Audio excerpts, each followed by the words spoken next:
Eldritch Knight.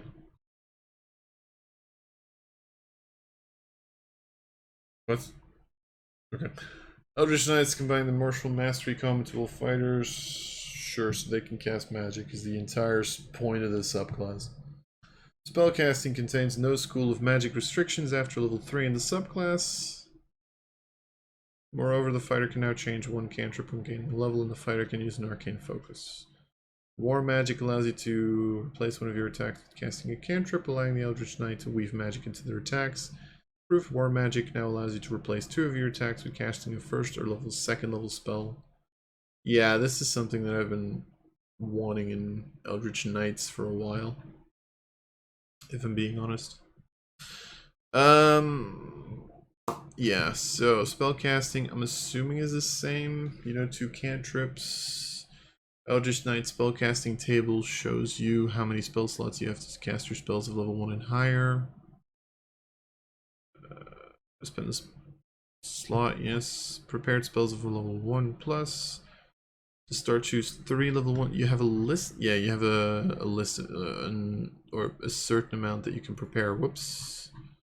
So that's normal. Increases, you can choose 3 level 1 spells from the wizard spell list, 2 of which must be from the abjuration and evocation schools of magic. Number of spells on your list increases, you gain fighter levels. Whenever that number increases, choose additional spells from the wizard spell list until the number of spells on your list matches the number on the table. Chosen spells must be for a level for which you have spell slots. Here's the thing, and I don't want to say this. I find it extremely weird that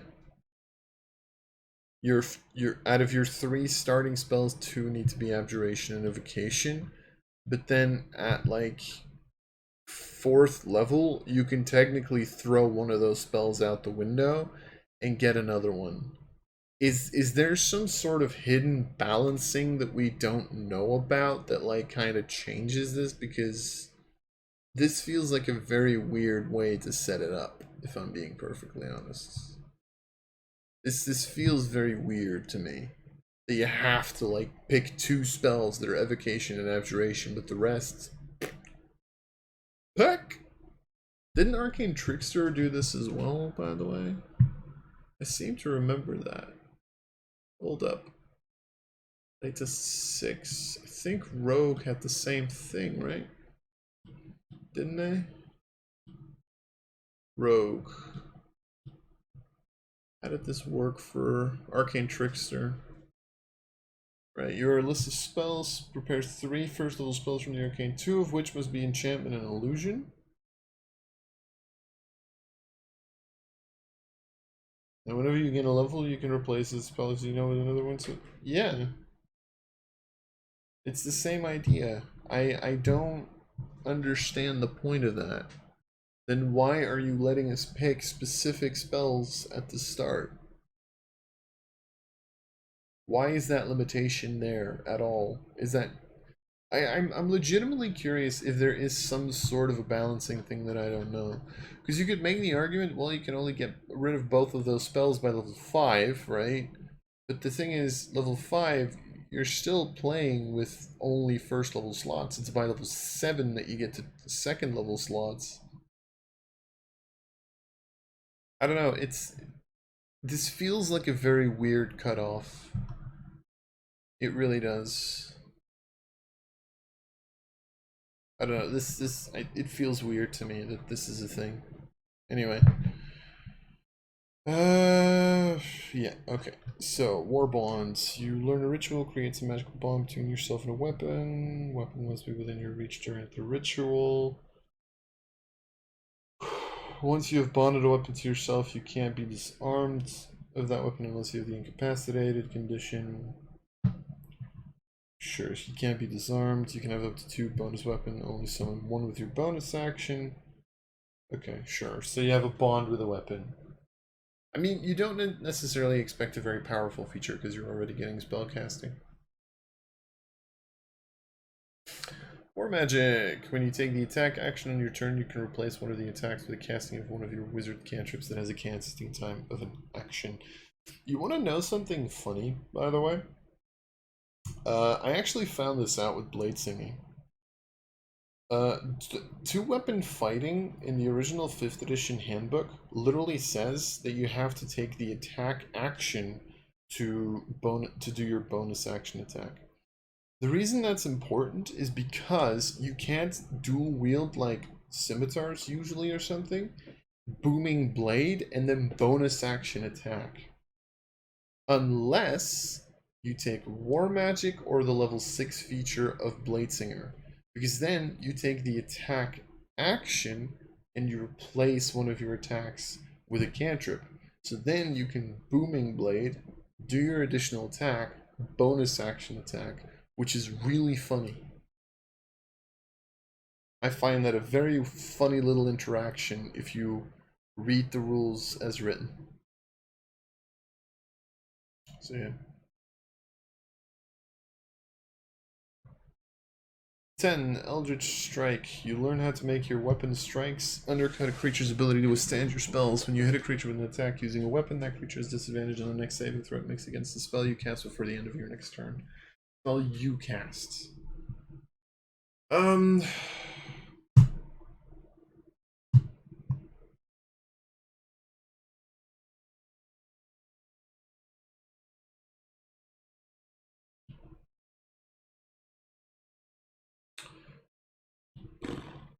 gonna be honest, like,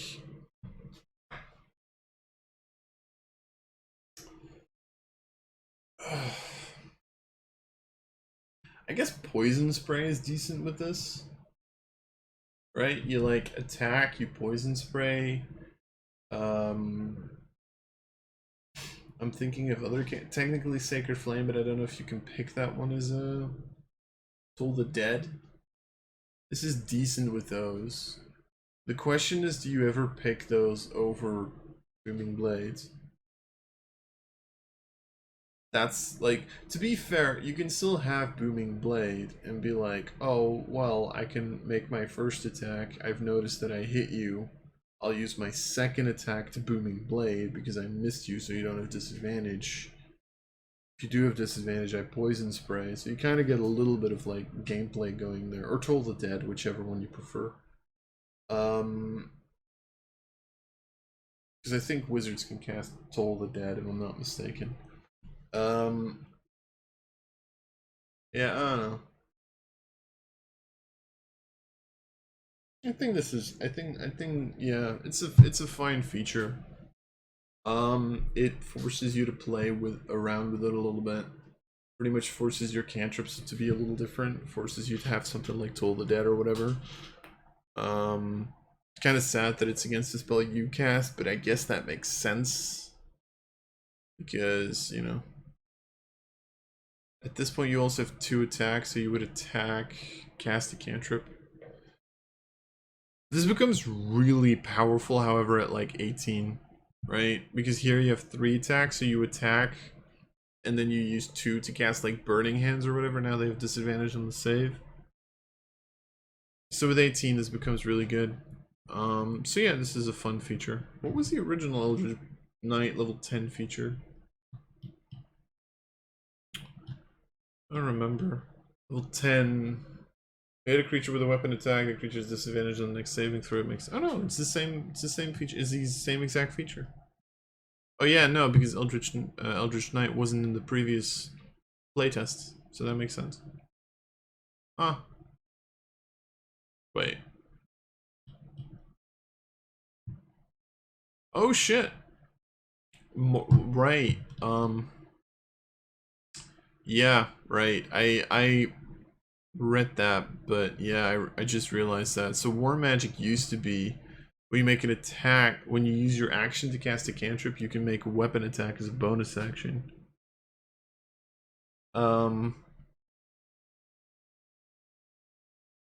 Which, if you think about it, means that Eldritch Strike didn't make any sense back in the day. Because when you use your action to cast a cantrip, you can make 1 weapon attack as a bonus action. Oh, before the end of your next turn. So pretty much what they were expecting you to do was cast a cantrip, make a weapon attack, and then in your next turn cast a cantrip that they had disadvantage on the save against, bonus action weapon attack. Now you can at least attack immediately, get the value off of it. I mean, sure, I guess.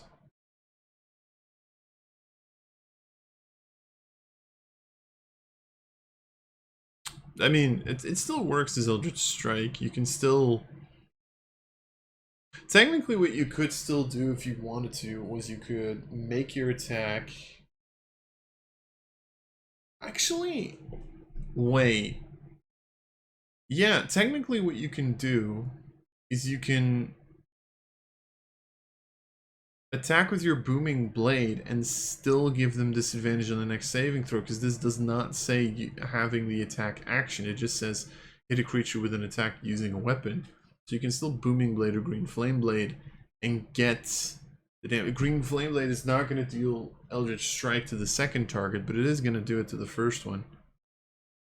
And then you can, on the next turn, you can like cast Thunderwave, whatever, and give them disadvantage. That's pretty decent. Action Surge when you use Arcane Charge when you use Action Surge. Teleport up to 30 feet to an unoccupied space. Teleport before or after the additional action. Oh, you can just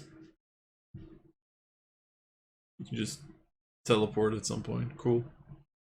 Improved War Magic, so when you take the attack action, replace 2 of the attacks to the casting of one of your wizard spells as a casting time of 1 action. By the way,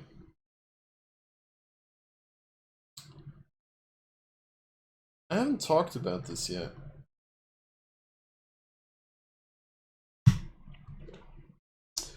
I'm probably going to talk about it later as well. But this is kind of proof, because I'd heard about this already. They got rid of the spell lists. They got rid of Primal Arcane and Divine. And I don't know why, but they switched back to class spell lists. God. Here we go again. I love how it says like one of your wizard spells in case you're multi-class. In case you like multi-class 2 levels of sorcerer and you know take a sorcerer spell, or you multi-class 2 levels of cleric or artificer, so that you cannot cast, so that you can't like replace 2 attacks to cast. Or yeah, so that you can't replace 2 attacks to cast Healing Word or. No, Healing Word wouldn't work. It's a cast in time of an action. So you can't cast Cure Wounds in addition to your normal attack. How fucking stupid is that? At this point, why would you still multi-class to something else? If you're 18 levels deep in Eldritch Knight, why would you still multi-class to something else? What is your value that you get from it? Like, do you really want to give up that ability score improvement and 4 attacked? Like, at this point, this seems kind of pointless. But yeah.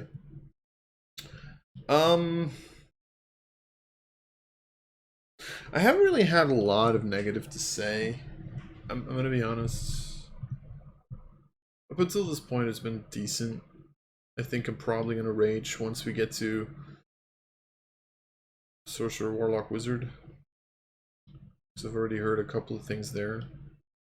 Apart from Champion being boring, but we knew that. It's always been a thing. Brawler... yeah. And Battlemaster is good because it's always been good. Like... So, yeah. That would be Fighter. Oh. See where this takes us, I guess.